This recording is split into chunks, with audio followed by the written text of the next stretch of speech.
This is Alan Tyrone Wilson, better known as ATW, and this is episode 1 of Alan the Mentor. Alan the Mentor has been a long time coming. It's been something that my friends, family, and past and current employees have pushed me to do over the years. My origin story starts in Raleigh, North Carolina, the oldest of 4 children, basically competitive from day one, always being competitive with my cousins, my friends, and really growing up in an environment in an area where education was paramount, and you had to spend the time to be educated. And I realized at an early age, no matter how much fun I wanted to have, I needed to make sure I was educated to be competitive. I let that competitive nature help drive me through my early years. And even though I wasn't always perfect as a kid, like most wasn't, when I finally got out of school and became older, that competitive nature kicked in for me. I was in the right place at the right time, and we had this humongous job coming to Raleigh, North Carolina from EDS, a company owned by Ross Perot, who formerly had ran for the president of the United States. And I went to a job fair, and I was lucky enough to get hired. There's about 500 people in that building, and guess who was the first person promoted? Yours truly, ATW. That set the tone for my career and my stint at EDS, and I hung out with other people who were gravitating towards the top. And even though I was still young and having fun, I was committed and determined to be number one. My getting the title wasn't a fluke. And I still remember to this day in my interview, when they asked me, why should we hire you? I said, well, look, everyone's going to give you the cookie cutter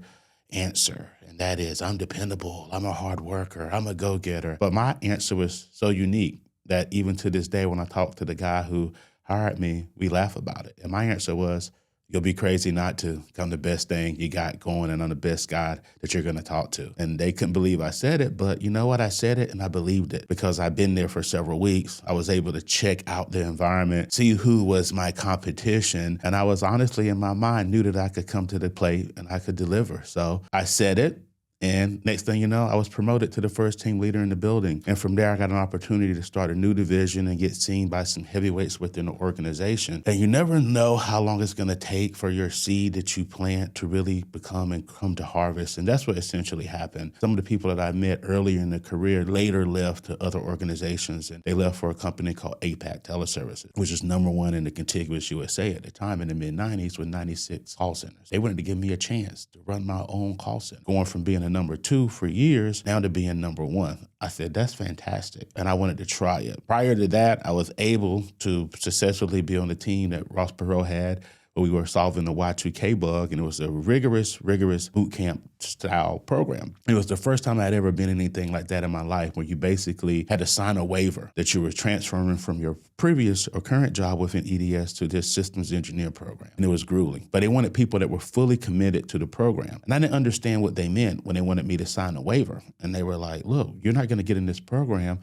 unless you realize that if you start this program and do not finish it, you can't go back to your previous role. And that was eye-opening and alarming. And it was really risky because the job that I had, it had become cushy. And honestly, I was living a good life with it. But my mentor at the time, Susan Greeno, pushed me always to do more and be bigger because she could see it in me. And thankfully, she was one of the driving forces early in my career that gave me the confidence to really push things forward and made me make some sacrifices and decisions that ultimately helped my career and shape my path. So I did decide to go into the program. And it was grueling. It was very hard, and it was a boot camp. And it was difficult. But at the end of the day, I made the commitment that I still live by today. No excuse is a good excuse. And I don't enter anything, honestly, that I don't want to win. I don't want to be second, third, fourth, or fifth in anything in life. That's just not my personality. And while I didn't come in number 1 in that class, I gave it my best shot. And I was able to do that until I moved to Ohio, where I got an opportunity to run a facility on my own. And it was eye-opening, and it was good for me. It was away from my friends, it was away from my family, and it allowed me really to hone in on what I was doing at that location. And I will say that the highest ranking that location ever had when it was open was under my tenure, and it gave some people the opportunity to look at me and see what I had going on. Thinking back on my time at EDS, being a guy in my mid-20s, enjoying life, being young and vibrant and having friends and a lot of opportunities to have a social life, a pivotal point came up when Susan came to me and said, there's a chance for you to get promoted to a supervisor level. Supervisor levels reported directly to the center manager. And it was a huge opportunity for me with a pay increase and more notoriety. But guess what? It was a second shift job, and I was in my mid-20s, and I wanted to keep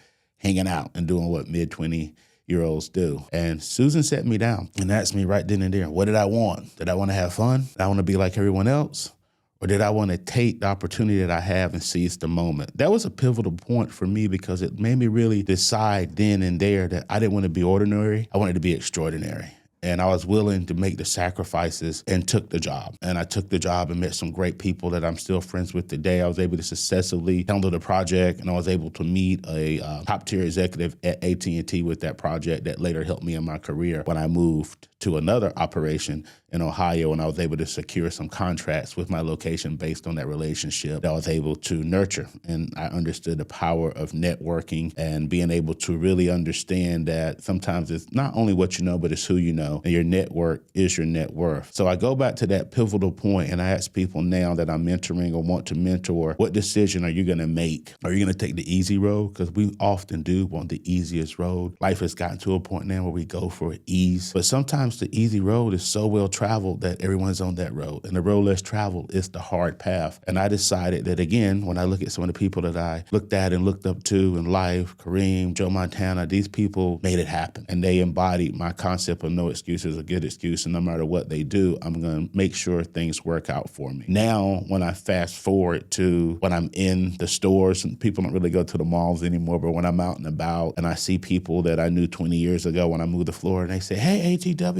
my kid has grown now, this has happened, that has happened. It really makes me feel warm when they say, you know what, even though I worked for you 20 years ago, I really remember working for you. Your mentality and your no excuse model really is something that I was able to continue in my life even after I stopped working with you or for you. And it let me really know that, you know, when I started seeing all these organizations out here and people coaching online, that competitive spirit kicked in again, because in my mind, I was like, this isn't new for me. This is something I've been doing my whole life as the oldest of 4 children and a leader in my cousins association in my family, and just a leader in general. From my first job in high school at Hardee's, I was a supervisor managing adults, not because I wanted to be the greatest employee in Hardee's history, but because I took it seriously. And again, I wanted to be on top, and I outworked the people. Fast forward now, and I think what has changed for me, which I enjoy, is that when you're younger, you always believe in, hey, you've got to work harder. You got to work harder. It's cliche. But when you get older, you kind of realize it's a mixture of working smarter along with working harder, and it gets you the results that you want. So one of the things I focus on in my approach is balance. You got to have a balanced approach. You got to focus on your ROI.